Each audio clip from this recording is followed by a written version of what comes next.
Dans les œuvres de deux grands dramaturges québécois, Marcel Dubé et Michel Tremblay, de nombreux thèmes qui nous touchent sont tous présents. Nous avons donc choisi de parler du thème de la fatalité et du destin. Ainsi, nous allons comparer la présence de ce thème dans la pièce Un simple soldat et la pièce Au retour des oies blanches de Dubé avec la pièce À toi pour toujours ta Marie-Lou de Michel Tremblay.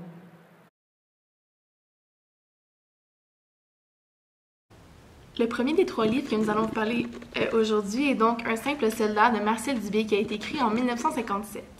L'écrivain revient alors d'un stage qu'il a passé en France à la suite de l'obtention d'une bourse.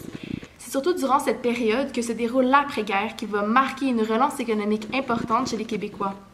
Les conditions de vie ne cessent de s'améliorer. Les femmes arrivent massivement sur le marché du travail et la population des villes, notamment par l'arrivée de l'immigration, ne cesse d'augmenter. Cependant, les lacunes dans les services sociaux, par le désintéressement du gouvernement Duplessis dans ces derniers, feront dans cette période la grande noirceur.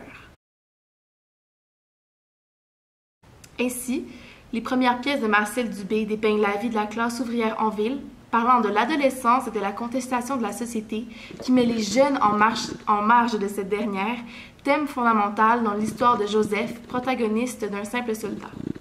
Puis, après 1960, Dubé se concentre sur la déchéance des classes mondaines et bourgeoises qui doivent régler leur compte avec la vie malgré leurs possessions matérielles, ce qui résume bien sa pièce Au retour des oies blanches. Écrite en 1966, à la fin de la Révolution tranquille, le Québec a assisté à un changement d'idées important, l'État s'impliquant dans tous les domaines de la société, allant de l'éducation à l'économie plus particulièrement. Le Québec entre donc dans une période de stabilité économique. Cependant, on assiste également à la propagation d'idées de libération du Québec avec, notamment, la fondation du Parti québécois en 1968 durant une période creuse de l'économie. Cela cumule donc à l'année 1970 qui fut marquée par la crise d'octobre, au cours de laquelle il y eut l'enlèvement de 2 fonctionnaires, dont le ministre du Travail Pierre Laporte, par une cellule terroriste nommée le FLQ, revendiquant une meilleure place du Québécois dans la société, ce qui marqua notablement le Québec. C'est donc en 1971 que Michel Tremblay a écrit à la pièce « À toi pour toujours ta Marie-Lou », qui est une tragédie sur la fatalité d'une famille ouvrière canadienne-française aux valeurs catholiques qui se passe en 1971 et 10 ans auparavant. 2 périodes tumultueuses du Québec qui sont bien représentées par les conflits de valeurs qui animent à la fois Marie-Lou et Léopold, ainsi que Carmen et Maman.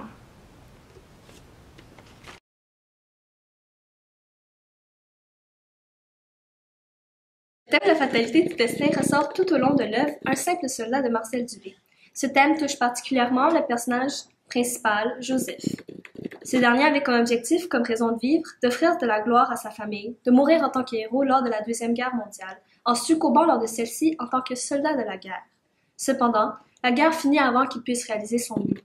Tout au long du roman, il va essayer de s'adapter à la société où il se retrouve en essayant de plaire à ses proches, en se forçant à acquérir des habitudes de vie qui ne lui correspondent aucunement. Au final, Joseph devra faire face à son réel destin, à l'inévitable, qui pour lui est de mourir en tant que simple soldat dans la guerre de Corée. Aucune reconnaissance et aucune compensation pour lui. Tout simplement, sa mort, qui ne sera qu'un simple chiffre dans les livres d'histoire, rattaché à aucun succès particulier. Malgré que cela ait été contre sa véritable volonté, les circonstances en font en sorte qu'il ne puisse pas s'illustrer, ne puisse pas marquer son passage dans cette vie en mourant dans la Deuxième Guerre mondiale. Son destin n'était nul autre que de mourir dans une autre guerre. Un autre événement qui représente la fatalité du destin dans ce roman serait la mort du père de Joseph, Édouard. Plusieurs éléments peuvent être sortis de cette scène afin d'expliquer cela. Premièrement, le père est mort avant d'avoir pu assister à la rédemption de son fils. Il succombe juste après avoir été déçu une fois de plus par Joseph qui n'avait pas réussi à lui rembourser l'argent comme il avait promis de le faire. Par contre, le jour de son décès, son fils avait finalement réussi à se reprendre en main et allait justement lui remettre ce montant dû. Cependant, il était trop tard et le destin a fait en sorte que leur relation finisse par être qu'une chaîne de déception. D'un autre côté, dans cette scène, Joseph enlève sa vareuse de soldat pour recouvrir son père avec cette dernière. Il explique que son père n'a jamais eu de véritable reconnaissance, malgré qu'il ait été un bon soldat.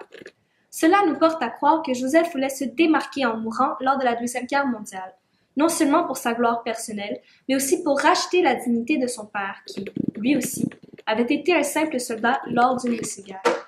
La fatalité de ce destin fut transférée de père en fils, puisque Joseph a dû faire face au même avenir, même s'il avait employé divers moyens afin de s'en délaisser, d'éviter l'inévitable, d'être, tout comme son père, rien qu'un simple soldat. Florette te l'a dit, t'arrives trop tard. Tu te contenteras de te montrer à l'enterrement. En attendant, je pense que tu peux pas rendre service à personne, t'aurais pu. Attends. Personne t'aurait pu.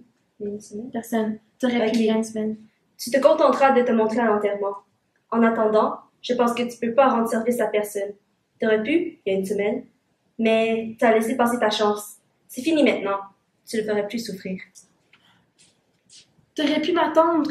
Je t'ai apporté l'argent. Je suis juste en retard d'une semaine, le père. On n'a pas le droit d'être en retard, le père. Je te demande pas pardon parce que c'est pas ça que t'attendais de moi. Mais ce que t'attendais de moi, j'étais pas capable de te le donner. Il enlève sa vareuse de soldat et en recouvre la poitrine de son père. T'as été mieux que moi. Toute ta vie, t'as été un bon soldat, mais personne ne savait te le dire. Salut. Salut, le père. Il se détourne de lui et sort de la chambre. Monsieur Latour est mort, je pensais le revoir. J'étais son amie, je l'aurais pas laissé tomber, Chrysostome. Je l'ai pas revu. As-tu des nouvelles de lui de temps en temps? Il m'a écrit une fois.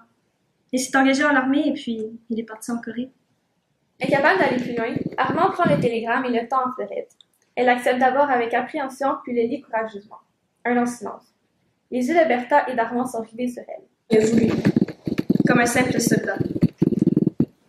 Tant mieux pour lui. Il a peut-être gagné une médaille en mourant? Quand on est mort, on n'a pas besoin de médaille.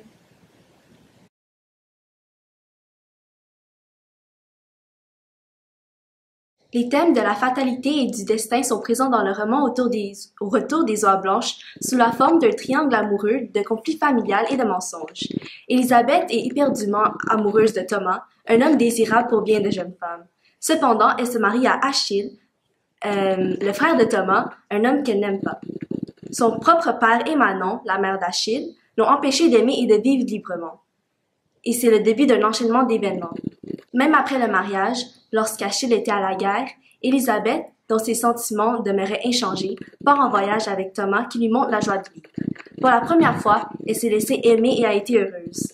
Elle revient, réalisant qu'elle était enceinte. L'enfant était Geneviève. Pour tant d'années, elle a essayé d'éloigner sa fille de Thomas et a menti à toute la famille pour éviter ce qui lui est destiné et pour tenter d'allonger le bonheur de la famille.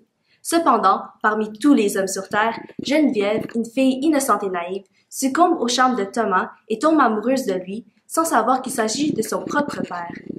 Elle est aussi tombée enceinte de Thomas et a demandé un avortement, ce qui l'a détruite psychologiquement.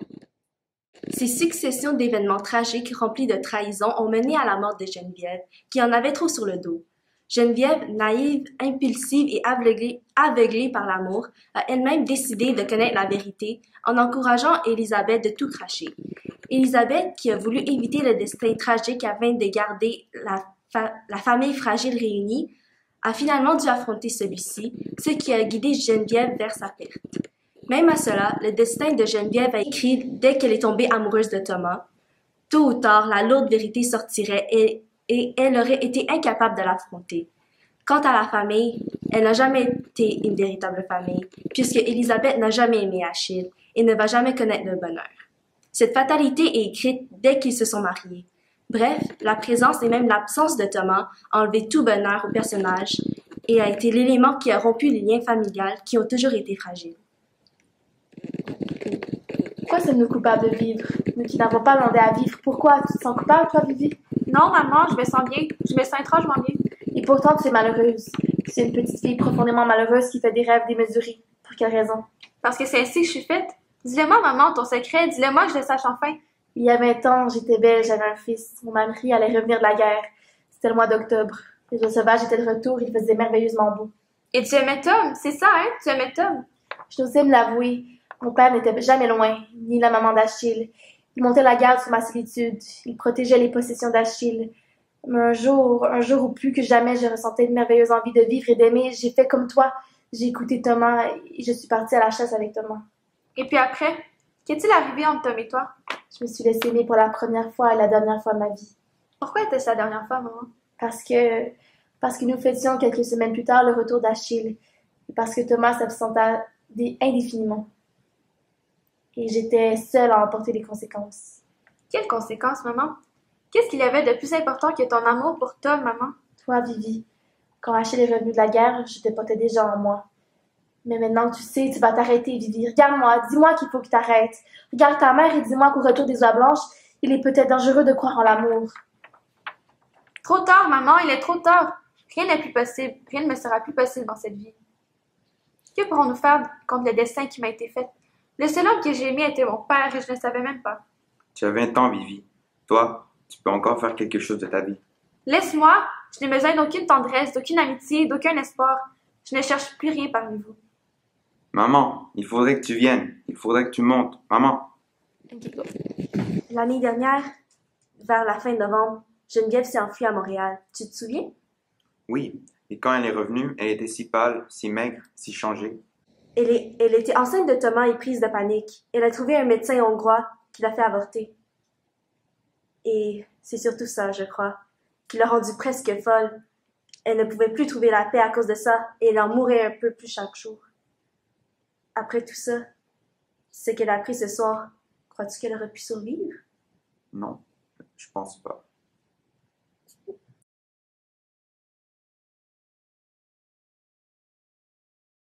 Michel Tremblay, lui, exploite considérablement le thème de la fatalité à travers le destin tragique de ses personnages.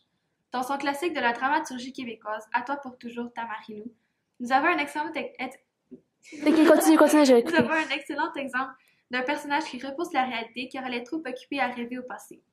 Cette pièce est essentiellement constituée de deux conversations qui entremêlent passé et présent. D'un côté, nous suivons un dialogue amer entre le couple Léopold et Marie-Louise en 1961, parents de Carmen et Manon qui, elles, échangent en 1971. Les deux conversations, fortes en émotions, font comprendre au lecteur à quel point cette famille est fragile. Bien que la fatalité du destin soit évidente pour Léopold et Marie-Louise, qui décèdent avant la naissance d'un enfant qui pourrait sauver leur couple en détresse, nous allons nous intéresser à un personnage particulier qui est obsédé par un événement tragique survenu il y a fort longtemps. Ce personnage est Manon, qui pense uniquement à se remémorer de son enfance difficile au sein d'une famille tourmentée, ainsi qu'à l'accident mortel qui a tué ses deux parents ainsi que son petit frère non né. Depuis, elle trouve refuge dans la religion et essaie encore de vivre dans le passé. Elle habite dans l'ancienne maison de ses parents, mais ne vit pas réellement puisqu'elle est trop préoccupée par son enfance trouble. Voici un extrait tiré de la pièce de théâtre qui démontre l'atmosphère qui règne dans la conversation entre les sœurs Manon et Carmen. Comment tu veux te faire une vie quand t'as des affaires de même dans la tête? Ben, sors-toi de la tête, c'est tout. Je me tue à te le dire. Penses-tu que ça a de l'allure? À ton âge, t'as encore le portrait de notre mère sur la télévision. Puis je gâche que tu le regardes plus qu'à la télévision. En effet, Carmen, qui décide d'avancer et de chasser ses fantômes, est maintenant devenue chanteuse western. Elle n'arrive donc pas du tout à comprendre sa sœur qui reste seule avec la religion dans le but de ressembler à sa défunte mère. Ce qui est intéressant, c'est qu'elle est la seule personnage à porter en elle de l'espoir. Elle est donc le parfait opposé de sa sœur. Quand j'ai pris la porte, suite après l'accident, j'ai pris une grande respiration, puis je me suis dit, le temps des lamentations est fini, ma belle Carmen, fini, oublie tout, puis recommence tout comme si rien s'était passé.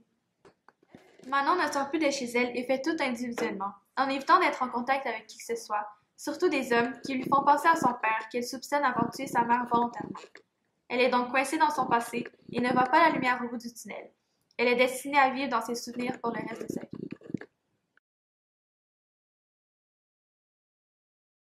En conclusion, la fatalité et le destin sont assez similaires entre les deux dramaturges. En premier lieu, Marcel Dubé et Michel Tremblay traitent de ces thèmes dans un contexte familial où la famille de chacun mène à la fatalité, à l'intérieur de celle-ci, et où personne ne peut faire face à leur propre destin qui est la vérité de leur existence. Aussi, tous les personnages des pièces meurent toujours avant d'avoir obtenu leur rédemption. Joseph, Geneviève ainsi que Léopold et Marie-Louise décèdent avant d'avoir pu obtenir leur pardon. Cependant, Marcel Dubé utilise la fatalité comme le point culminant de ses pièces, tandis que dans sa pièce, Michel Tremblay installe la fatalité dès le début de cette dernière. De plus, Michel Tremblay met en contraste la fatalité du destin avec l'espoir d'une meilleure existence avec son personnage de Carmen. Dans les pièces de Marcel Dubé, les protagonistes, Geneviève et Joseph, semblent voir la fatalité de leur destinée par leur attitude espiègle avec la vie, tandis que les personnages de Michel Tremblay semblent tout ignorer de leur destinée à venir.